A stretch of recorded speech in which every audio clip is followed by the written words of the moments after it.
경계에 있는 돌봄이라는 제목으로 하나님 말씀 증거합니다. 오늘 말씀에는 두 치유 이야기가 나옵니다. 한 사람은 관리라고 되어 있는데 마가복음에 보면 회당장 야이로라고 이름이 나옵니다. 야이로가 예수님께 와서 내 딸이 방금 죽었습니다. 살려주십시오. 그래서 가는 길에 어떤 여인을 만나죠. 사실은 끼어들었다라고 해야 맞을 것 같습니다. 이 사람은 이름이 안 나옵니다. 직급도 안 나옵니다. 그래서 우리는 이 여인을 12해를 혈루증으로 앓던 여인이라고 부를 수밖에 없습니다. 이름은 없고 병명으로만 기억되는 존재. 여러분, 사람이 살다가 이름으로 불리다가 기억되다가 그 이름이 없어지는 지점이 있습니다. 비행기 타고 가다가 갑자기 레이더에서 사라지는 지점이 있다고 그러죠. 전설 같은 얘기지만 사람의 일생에는 일어납니다. 예를 들면 감옥에 들어가면 그때부터는 1923번 이렇게 번호로 불린다고 합니다. 병원에 가도 이름은 있지만 병명으로만 기억되고 인식되는 경우 존재의 단절입니다. 그게 고립이라고 하는 겁니다.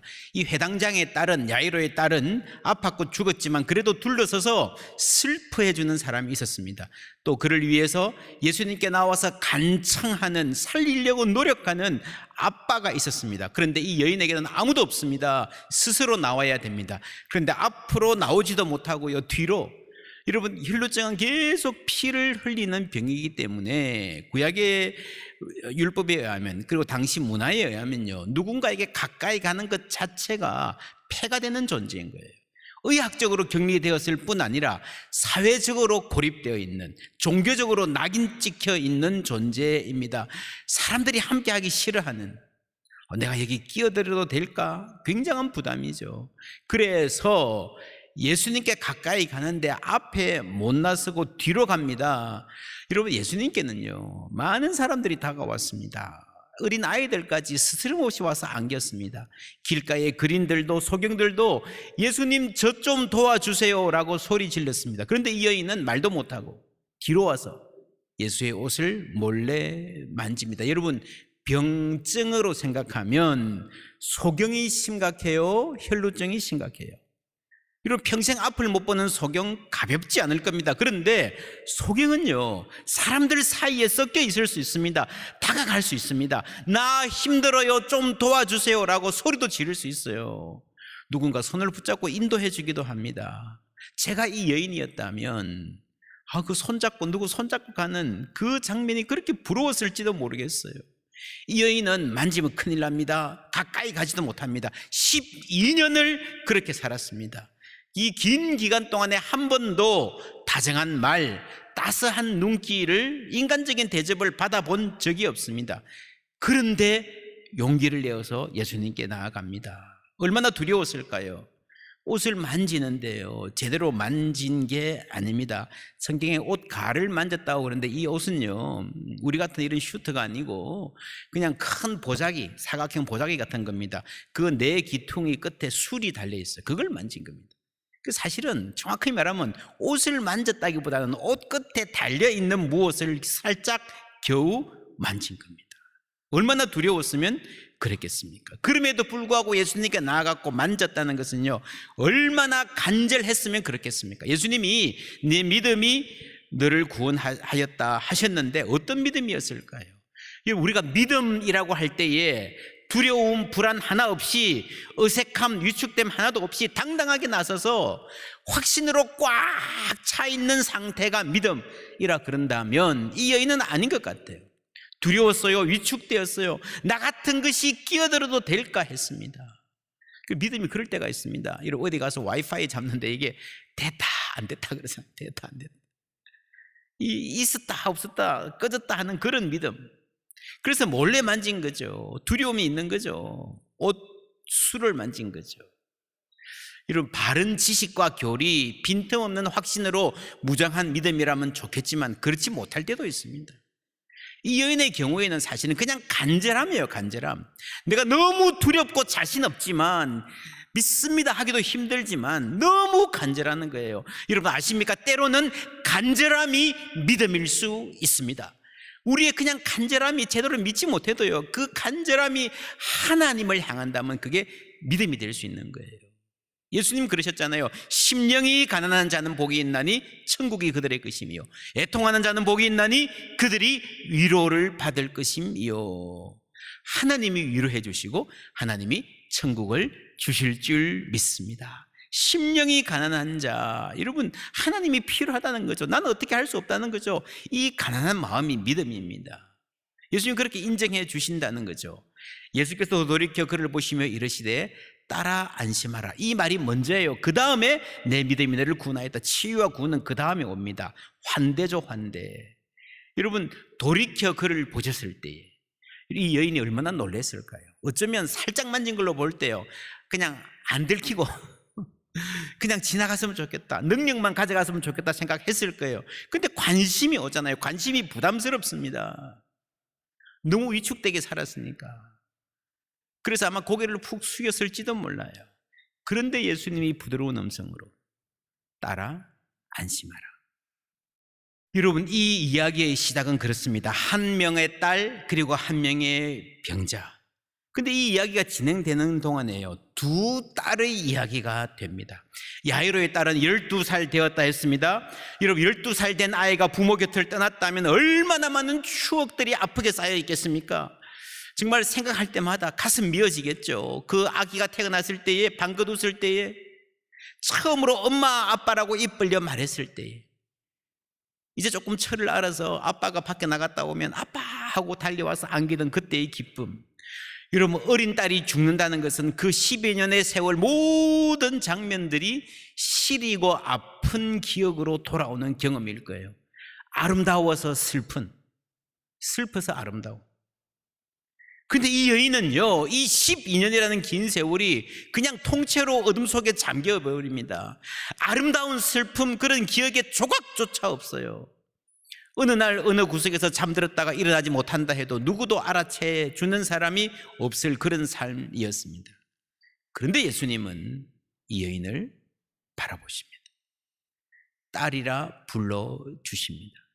두 딸의 이야기가 되는 거예요. 여러분, 귀한 집에서 고이 큰 딸, 많은 사람들이 기대하고 예뻐해주고 박수치는, 어려운 일을 생각하면 걱정해주는, 만져주는 그 딸과 아무도 관심 가져주지 않던 이 여인이 하나님 보시기에는 똑같이 소중한 생명, 똑같이 소중한 딸이라는 말씀입니다.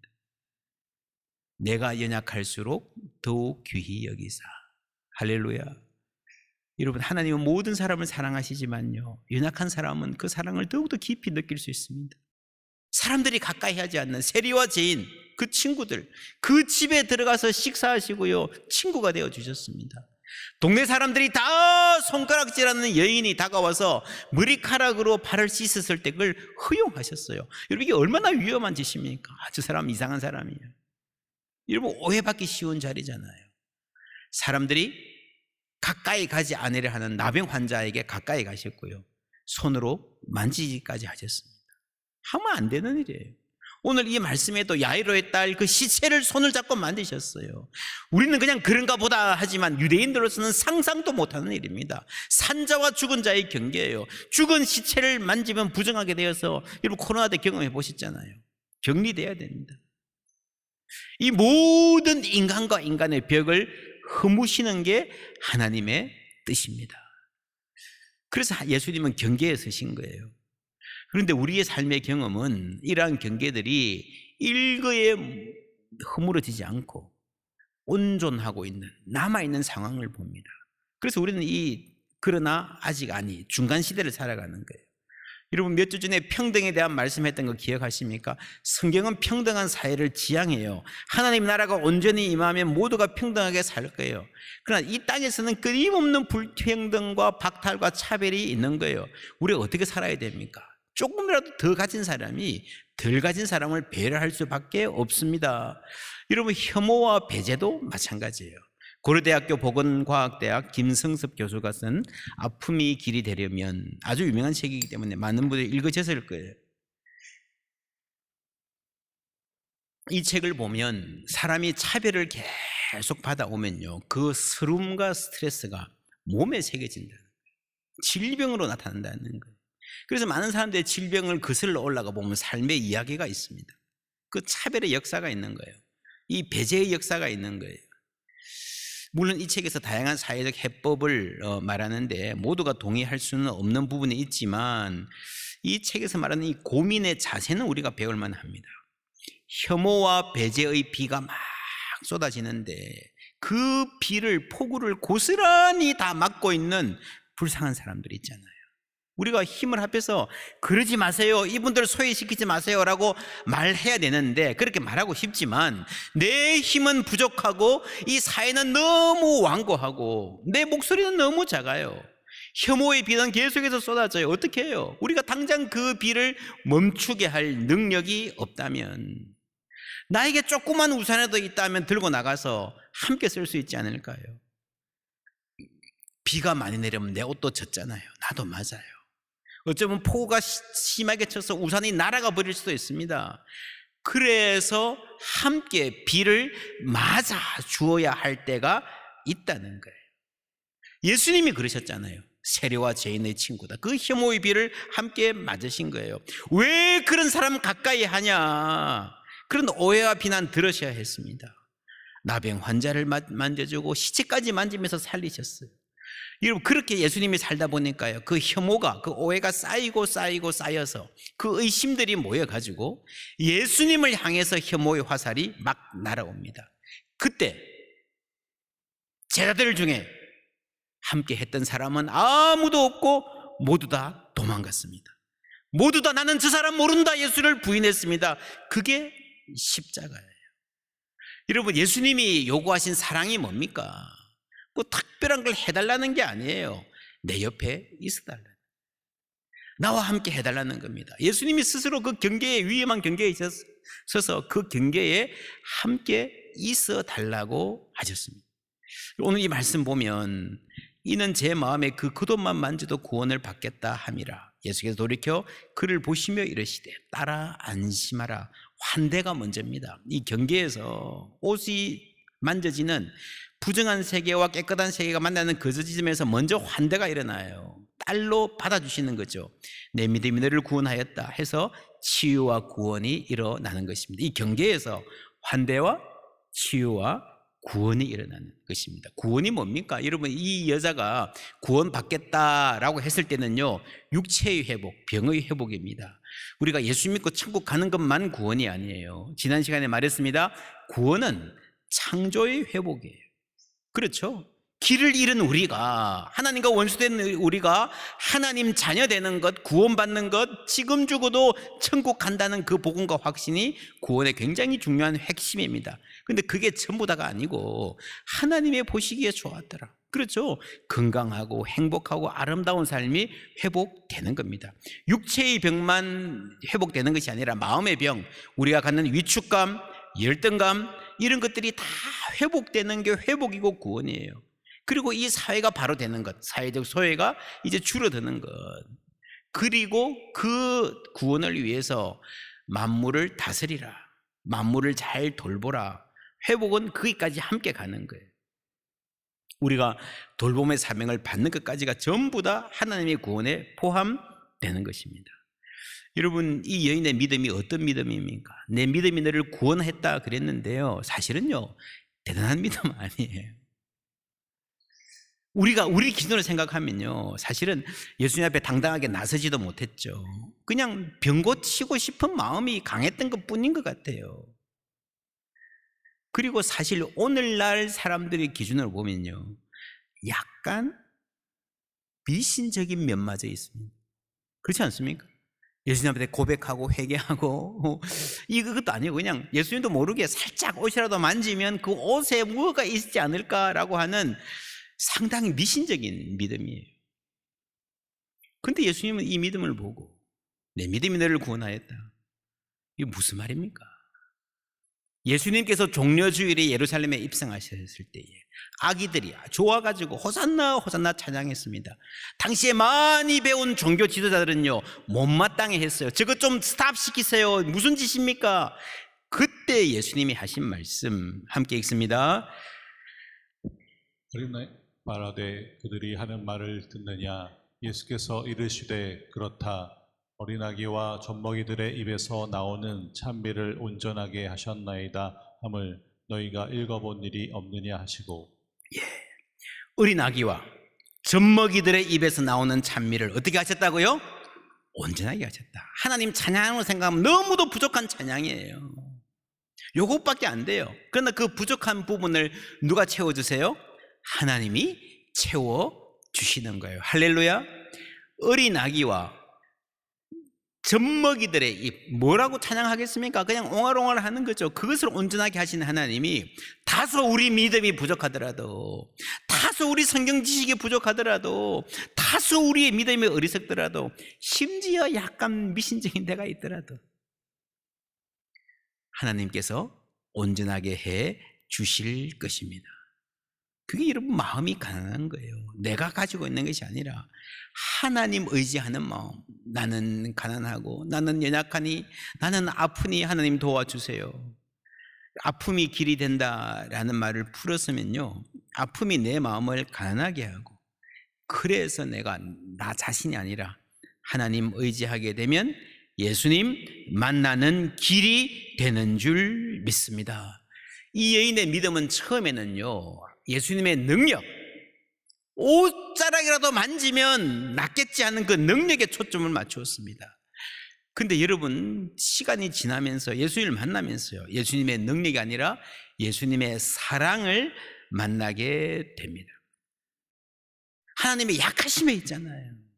고난 가운데 그 고난을 통해서 정말 우리를 사랑하시는 분으로 우리에게 다가오시는 줄 믿습니다. 능력의 하나님 물론 소중하지만 여러분, 복음의 핵심은 언제나 전능하신 능력의 팔뚝 굵은 하나님이 아니라 십자가의 하나님이신 거예요. 그 십자가의 복음, 히브리서는 이렇게 설명합니다. 함께 읽습니다. 그러므로 예수도 자기 피로써 백성을 거룩하게 하려고 성문 밖에서 고난을 받으셨느니라. 그런즉 우리도 그의 체욕을 짊어지고 영문 밖으로 그에게 나아가자. 아멘. 히브리서에 나오는 하나님의 희생제사, 예수 그리스도의 제사, 이 땅에 존재했던 모든 제사 중에 가장 소중한 십자가의 그 제사가 어디서 일어났는가 하면요, 성전 안, 지성소, 사람들이 거룩하다, 깨끗하다, 안전하다, 여기는 점잖은 사람의, 자격을 갖춘 사람의 공간이다 라고 하는 성전이 아니라 성문 밖에서 버려진 사람들, 소외된 사람들, 장애인들, 외국인들, 나그네들, 그런 공간에서 그 거룩한 희생제사가 일어났다는 겁니다. 그리스도께서 백성을 거룩하게 하려고 성문 밖에서 고난을 받은 것처럼 우리도 그의 치욕을 짊어지고 사람들이 손가락질하는 바로 그 예수와 내가 하나가 되어서 우리도 영문 밖으로 나아가야 된다는 거죠. 그게 경계로 나아가는 겁니다. 그 경계에 설 때야 여러분 돌봄이 제대로 일어나는 거예요. 그 자리에서 하나님이 얼마나 역사하시는지, 안전하다고 우리가 착각하고 있는 이 자리가 아니라 정말 아프고 힘든 자리, 깨어진 자리 가까이만 가도요, 그 자리에서 하나님이 얼마나 소중하게 우리를 여기시는지, 사랑하시는지, 역동적으로 일하시는지 알게 될 줄 믿습니다.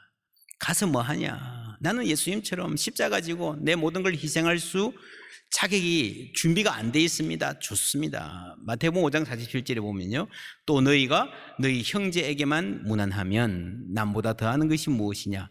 이방인들도 이같이 아니하느냐? 자기들끼리 안전한 곳에서, 깨끗한 곳에서, 오해 여지가 전혀 없는 곳에서 그냥 잘 사는 거는요, 누구나 다 하는 일이라는 거죠. 너희 형제가 아닌 이방인, 사람들에게 환영받지 않은 어떤 사람들에게도 인사하고 지내라. 여러분, 자기를 희생해서 십자가에 못 박으라는 못하겠지만 무난하라, 인사하고 지내라는 건 할 수 있지 않겠습니까? 여러분, 이게 돌봄이에요. 아는 척하는 거, 인사하는 거, 잘 지냈어요 한마디 해주는 것, 힘들어하는 사람에게 웃는 얼굴 보여주는 것, 그 사람의 이름을 기억하고 이름 한번 불러주는 것, 그게 여러분 돌봄의 출발입니다. 함께 밥 먹어주는 것. 교회 처음 오신 분들이 밥 먹고 싶어도요, 함께 밥 먹을 사람이 없어서 얼마나 어색한지 모릅니다. 우리는 10년, 20년 함께 교회 다니는 사람들이 있어서 막 재밌죠, 만나면. 이런 그거 신앙생활 아니에요. 친한 사람들끼리 모여서 밥 먹고 차 마시고 아름다운 교제 아니에요. 경계로 가야 됩니다. 우리가 우는 사람에게 문제 해결해 줄 수 있으면 좋겠지만 못 해주어도 뭐 하라 그랬습니까? 우는 자들과 함께 울라. 그렇죠? 비를 스탑은 못 시켜도 함께 비를 맞아 주어라. 그거예요. 이런 우리 교회 사역이 어떻게 가야 됩니까? 우리 교회 감사한 것은요, 외국 출신 성도들이 많이 있고 일반 공동체에 들어와서 함께 잘 어울리고 함께 섬기고 있습니다. 하나님 보시기에 참으로 아름다운 신앙의 고백입니다. 장애인과 비장애인도 할 수 있으면 함께 하는 게 좋습니다. 우리 교회가 얼마나 열심히들 하나보 섬기시는지 모릅니다. 몇 해 전부터 마가 공동체가 해마다 장애인 주일 되면요, 함께 시간 보내고 함께 야외에도 가고 장애인 부모들 함께 돕기도 하고 그렇게 합니다. 여러분, 뭐 엄청난 도움을 못 주어도 함께 하는 것 자체, 예수님처럼 경계에 가 있는 그 자체가 거기서 뭔가가 일어나는 거예요. 여러분, 청소년들 돕는 것도 마찬가지예요. 가끔씩 신문에 평생 어렵게 돈 모아서 장학금으로 쾌척하셨다는 감동적인 이야기 듣습니다. 참으로 귀합니다. 그러나 사실은요, 그건 못지않게 귀한 일이 있어요. 자주 만나주는 거예요. 얼굴 보여주는 거예요. 그냥 이름 불러주는 거예요. 함께 밥 먹어주는 거예요. 그래서 우리 교회 지금 러빙 핸즈 시작한다 그랬잖아요. 바로 그런 겁니다. 우리가 계속해서 장학사업 열심히 하고 앞으로도 하겠지만 여러분, 점점 시대는 그렇게 갈 겁니다. 돈으로 할 수 있는 일보다 국가 장학금도 요즘 많잖아요. 만나주는 거예요. 만나주는 거. 기억해주는 거예요. 얼굴 보여주는 거예요. 이름 불러주는 거예요. 그것이 여러분 얼마나 소중한지 모릅니다. 한빛 울타리 선교회, 여러분 오늘 광고 보셨죠? 교도소 한 달에 한 번씩 찾아가는 겁니다. 이런 게 바로 경계에 서는 거잖아요. 경계에 서는 거. 여러분, 이 사회가 앞으로 굉장히 많이 변해갈 겁니다. 너무 혼란스럽습니다. 지금 당장 다음 주에 한국 사회가 어떻게 될지 너무너무 혼란스러운 시대를 살고 있습니다. 여러분, 2해 전에 아카데미상 7개나 받은 영화가 있습니다. Everything, Everywhere, All at Once. 굉장히 많은 일들이요, 많은 곳에서 all at once 한목에 일어나는 거예요. 이 영화 보면요, 아마 여러분 90%는 굉장히 재미없고 무슨 말인지 모르겠다 하는 영화예요. 너무 이상한 영화예요, 사실 우리가 보기는. 근데 여러분, 재밌게 이 영화가 아카데미상 7개 받았고요, 세계 영화 사상 주요 시상식에서 가장 상 많이 받은 영화입니다. 160개. 이전의 기록이 뭔지 아세요? 반지의 제왕 101개. 101개를 160개로 늘렸던, 정말 뭐 하여튼 영화 하는 사람들은 굉장히 높이 평가하는 영화인 것 같아요. 별로 재미는 없는데 굉장히 혼란스러운 영화예요. 보면 그냥 뭐 정신이 왔다 갔다 하는 영화입니다. 근데 이 영화에 이런 말이 나옵니다. 혼란스럽고 무슨 일이 벌어지고 있는지 모를 때일수록 서로에게 어떻게 해야 된다? 다정해야 된다. 이런, 우리는요, 혼란스러우면 그때부터 막 뭐가 잘 됐니, 뭐가 잘못됐니, 지금 우리나라도 막 혼란스러우니까 누가 잘못했니 막 그냥 너무 신경이 곤두서 있습니다. 근데 여러분, 뭔가 잘 모를 때, 따지기 이전에 상황 파악도 잘 안 될 때, 여러분 그럴 때가 있잖아요. 앞으로 세상이 그렇게 될 겁니다. AI가 한 주 단위로 얼마나 기술이 빨리 바뀌는지, 뭐 지난 한 주간에도 막 여러분 뭐 난리가 났었습니다. AI로 막 그림 그리고 다들 뭐 세계가 난리가 났었어요.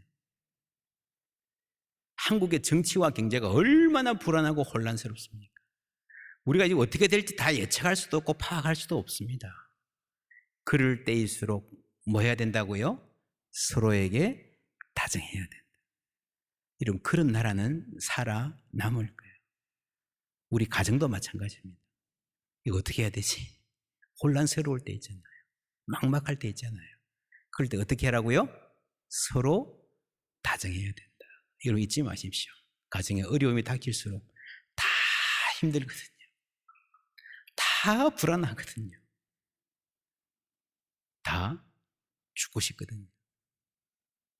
그럴 때일수록 서로 다정할 수 있는 그 힘을 예수님이 주시는 줄 믿습니다. 따라 안심하라.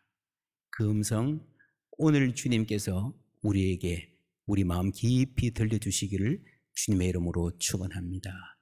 그 사랑 의지하여 서로에게 다정할 수 있는 기꺼이 경계로 나아가 머무는 우리 모두 되기를 주님의 이름으로 축원합니다.